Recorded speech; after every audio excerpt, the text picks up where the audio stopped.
두려움에서 구원되기. 49. 내 형제의 거룩함 앞에서 온 세상이 고요하고 평화가 부드럽게 축복하며 그 위에 내려앉는다. 그 평화는 너무도 완전해서 밤의 어둠 속에서 너에게 출몰할 단 하나의 갈등도 남아있지 않다. 내 형제는 너를 두려움의 꿈에서 건져주는 구원자다. 그는 내가 가진 것이 바람에 흩어져 먼지로 변해버릴 것이라는 희생의 느낌과 두려움을 치료해주는 자다. 너는 내 형제를 보고는 하느님이 지금 너와 함께 여기에 계신다고 확신한다. 내 형제가 그의 정체인 한 너는 하느님이 내가 알 수 있는 분이시며 너에게 알려지실 것임을 확신해도 좋다. 하느님은 결코 당신 자신의 피조물을 떠나실 수 없기 때문이다. 이것이 그러하다는 표시가 내 형제 안에 놓여 있어서 너 자신에 대한 모든 의심이 그의 거룩함 앞에서 사라질 수 있도록 너에게 제공되었다. 내 형제 안에서 하느님의 피조물을 보라. 아버지는 내가 당신의 일부로 창조되었음을 인정하기를 내 형제 안에서 기다리시기 때문이다. 50. 내가 없다면 하느님 안에는 결핍이 있고 천국은 불완전하며 아들에게는 아버지가 없을 것이다. 우주도 실제도 있을 수 없을 것이다. 하느님의 뜻은 하나이기에 그가 뜻하시는 것은 온전하며 그의 일부다. 살아있는 것 중에 하느님의 일부가 아닌 것은 없으며 존재하는 것 중에 하느님 안에 살아있지 않은 것도 없다. 내 형제의 거룩함은 하느님이 그는 물론 너와도 하나이시며 너는 그는 물론 그의 아버지와도 분리되지 않았기에 그가 가진 것은 내 것임을 보여준다. 50일 온 우주에서 내가 잃은 것은 아무것도 없다. 하느님이 창조하신 것 중에 그가 내 앞에 사랑스럽게 놓아 영원히 너의 것이 되게 하지 않으신 것은 아무것도 없다. 하느님의 마음 안에 있는 어떤 생각도 너 자신의 마음 안에 없지 않다. 내가 너에 대한 하느님의 사랑을 공유하는 것, 세상이 시작되기 전에 하느님이 너에 대해 생각하셨고 지금도 여전히 너를 알고 계신 대로 너 자신을 사랑스럽게 바라보는 것이 하느님의 뜻이다. 하느님은 상황이 바뀐다고 해서 아들에 대한 마음을 바꾸지 않으신다. 하느님이 머물러 사시고 내가 그와 함께 머물러 사는 영혼 안에서 바뀌는 상황이란 아무런 의미도 없다. 내 형제는 정녕 하느님이 창조하신 그대로다. 바로 이 사실이 하느님이 창조하지 않으신 세상에서 너를 구해낸다. 50이 하느님 아들의 치유가 온 세상이 가진 유일한 목적임을 잊지 말라. 그것은 성령이 세상에서 보는 유일한 목적이며 따라서 세상이 가진 유일한 목적이다. 세상과 시간과 모든 겉모습을 통해 아들이 치유되는 것이 너의 모든 소망이 될 때까지 너는 아버지도 너 자신도 알지 못할 것이다. 그렇지 않으면 너는 세상을 그 목적이 아닌 것을 위해 사용하여 세상의 폭력과 죽음의 법칙을 벗어나지 않을 것이다. 하지만 너는 세상의 법칙을 모든 상황에서 모든 측면과 모든 방법으로 없는 것을 지각하려는 모든 유혹과 하느님의 아들이 자신을 있는 그대로 보지 않기에 고통에 시달릴 수 있다는 모든 믿음 가운데서 초월할 수 있다. 53. 내 형제를 바라보고 그 안에서 세상을 지배하는 듯한 법칙이 완전히 뒤집혀 있음을 보라. 그의 자유 안에서 너의 자유를 보라. 자유란 바로 그러한 것이기 때문이다. 그의 특별성이 그의 내면에 있는 진리를 가리게 하지 말라. 너는 그를 올가맨 단 하나의 죽음의 법칙에서도 벗어날 수 없기 때문이다.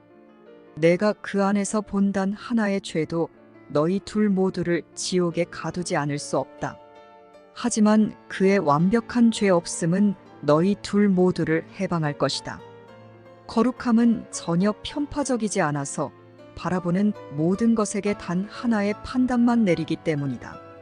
그리고 그러한 판단은 저절로 이루어지는 것이 아니라 살아서 하느님의 존재를 공유하는 모든 것 안에서 하느님을 대변하는 음성을 통해 내려진다. 54. 보는 눈이 바라볼 수 있는 것은 바로 하느님의 죄 없음이다. 그 눈이 모든 것에서 보는 것은 바로 하느님의 사랑스러움이다. 그 눈은 모든 곳에서 하느님을 구하며 하느님이 계시지 않는 모습도 장소도 시간도 없다는 것을 깨닫는다. 너의 구원과 세상의 구원을 위한 완벽한 틀인 내 형제의 거룩함 안에 하느님에 대한 빛나는 기억이 놓여 있다. 하느님 안에서 내 형제가 살고 너도 그와 더불어 산다. 내 형제와 너에게 그리스도의 얼굴을 가리는 특별성의 장막 때문에 너의 눈이 멀게 하지 말라. 그리고 하느님에 대한 두려움이 더 이상 내가 마땅히 보아야 할 비전을 빼앗게 하지도 말라. 내 형제의 몸은 너에게 그리스도를 보여주지 않는다. 그리스도는 정녕 내 형제의 거룩함 안에 드러나 있다. 55. 그렇다면 내가 보기를 원하는 것이 그의 몸인지 혹은 그의 거룩함인지 선택하라. 그러면 너는 내가 선택하는 것을 내 것으로서 바라보게 된다. 하지만 내가 진리를 선택하겠다고 결정할 때까지는 헤아릴 수 없는 상황들과 끝없어 보이는 시간을 통해 선택할 것이다. 내 형제 안에 그리스도를 한 번만 더 부정하더라도 너는 영혼을 되찾지 못하게 되기 때문이다. 그리고 내 형제가 단지 하나의 몸이라면 너의 구원이 도대체 어디에 있겠는가? 그의 거룩함 안에 있지 않다면 너의 평화가 도대체 어디에 있겠는가? 하느님은 당신의 일부를 내 형제의 거룩함 안에 영원히 두셔서 너 자신에 대한 진리가 마침내 내가 인식하고 이해할 수 있는 측면에서 드러나는 것을 너로 하여금 보게 하셨다. 내 형제 안에 있는 하느님의 그 부분이 아니라면 하느님이 도대체 어디에 계시겠는가? 56. 내 형제의 거룩함은 너에게 베풀어지는 성사이자 축도다. 그의 잘못은 하느님의 축복을 그 자신으로부터 걷어들일 수 없으며 그를 진실로 보는 너에게서도 걷어들일 수 없다. 그의 실수는 물론 지연을 야기할 수 있다. 하지만 너는 그에게서 그 실수를 제거할 수 있으며 그럼으로써 너희 둘은 결코 시작되지도 않았고 끝날 필요도 없는 여정을 끝낼 수 있다. 결코 존재하지 않은 것은 너의 일부가 아니다. 하지만 그것이 내 곁에 서 있는 형제의 일부도 아님을 깨닫기 전에는 너는 그것을 너의 일부라고 생각할 것이다. 내 형제는 너 자신의 거울로서 그 안에서 너는 내가 두 사람 모두에게 내린 판단을 본다. 내 안에 그리스도는 내 형제의 거룩함을 본다. 너의 특별성은 그의 몸을 바라볼 뿐 그를 보지 않는다. 57. 너의 해방이 지체되지 않도록 내 형제를 그의 정체대로 보라. 다른 선택이 너에게 줄 수 있는 것이라고는 목적도 없고 성과도 전혀 없는 어리석은 방랑뿐이다.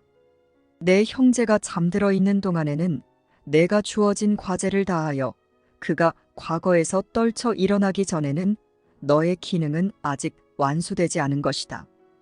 그로 인해 너는 수시로 엄습하는 공허감에 시달릴 것이다. 자기 자신과 너를 정죄한 형제를 너와 더불어 정죄에서 구하라고 그가 너에게 주어졌다. 너희는 하느님의 아들이 살덩이이고 자신을 지배할 힘이 전혀 없는 법칙에 묶여 있다고 잘못 생각했다. 하지만 이제 너희 둘 모두가 하느님의 아들 안에서 하느님의 영광을 볼 것이다. 58. 이 법칙은 너희를 위한 것이 아님을 기쁘게 깨닫고 싶은가? 그렇다면 내 형제를 그 법칙에 묶인 죄수로 보지 말라. 하느님의 일부를 지배하는 것은 나머지 모두에게 적용될 수밖에 없다. 너는 형제를 지배한다고 보는 법칙 아래에 너 자신을 둔다. 그렇다면 너에 대한 하느님의 사랑이 얼마나 크기에 하느님이 당신의 일부를 너에게 주셔서 너를 고통에서 구하고 행복을 안겨주게 하셨는지 생각해보라. 하느님의 뜻 앞에서 너의 특별성이 사라질 것임을 결코 의심하지 말라. 하느님은 당신의 부분 하나하나를 똑같은 사랑과 관심으로써 사랑하신다. 내 안에 그리스도는 너의 형제를 참되게 볼 수 있다. 그런데 너는 그리스도가 보는 거룩함을 부정하겠다고 결정하려는가? 59. 특별성은 내가 자신에게 부여한 기능이다. 특별성은 스스로 창조되었고 스스로 유지되며 아무것도 필요 없고 몸 너머의 그 무엇과도 결합되지 않은 너 혼자만을 나타낸다. 특별성의 눈으로 보면 너는 별개의 우주로서 그 자체 안에 자신을 완전하게 유지할 힘을 가졌다. 모든 출입구는 침입을 막으려고 잠겼고 모든 창문은 빛을 차단하려고 폐쇄되었다. 너는 언제나 공격받고 언제나 격분하며 너의 분노는 언제나 아주 정당한 근거가 있다.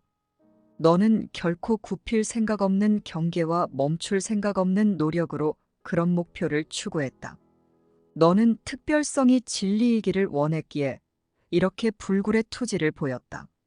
60. 이제 너에게 다만 경계를 훨씬 낮추고 너의 추구를 지지하고 성공을 약속하는 하느님의 권능과 함께 적은 노력과 시간으로 또 다른 목표를 추구하라고 청한다. 그런데 너는 두 목표 중에 이 목표가 더 어렵다고 느낀다. 너는 자아의 희생을 이해하며 이것이 너무 값비싼 대가라고 여기지도 않는다. 그러나 너는 작은 용의를 내는 것, 하느님께 고개를 끄덕이는 것, 내 안에 그리스도에게 인사하는 것을 지루하고 실증나고 견디기 힘든 짐으로 여긴다. 하지만 하느님이 확립하신 진리에 헌신하는 것은 희생을 요구하지도 긴장을 일으키지도 않으며 천국의 모든 권능과 진리 자체의 힘이 주어져서 수단을 제공하고 목표의 달성을 보장한다.